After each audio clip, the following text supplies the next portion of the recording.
من شركة أبو شحاتة جروب للأمن والحراسات المنشآت السياحية أسد مصر.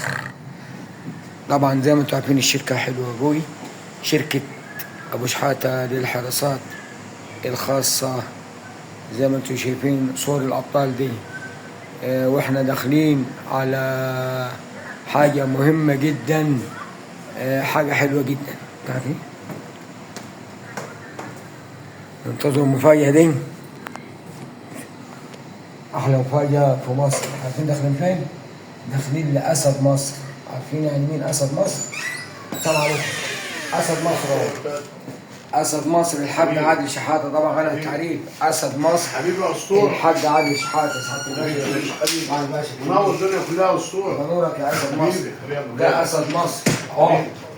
أسد مصر الحاج عادل شحاتة، ربنا يحفظه وربنا يخليه لأولاده، واحنا شرف لينا أسد والله. ده شرف، انت شرفت الدنيا كلها يا عم خالد، منور الدنيا كلها. واحنا ما جيناش أسطورة مصر أخويا المحترم. واحنا ما جيناش عند حد. منورت الدنيا كلها ومكتبك في أي وقت. ده احنا ما جيناش عند حد، احنا جينا عند أسد مصر وأسد. باشا.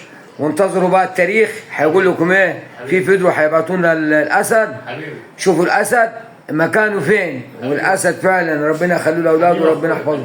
حبيبي يا أسد مصر. طيب وانت طيب يا أسد، وانت طيب يا أسد.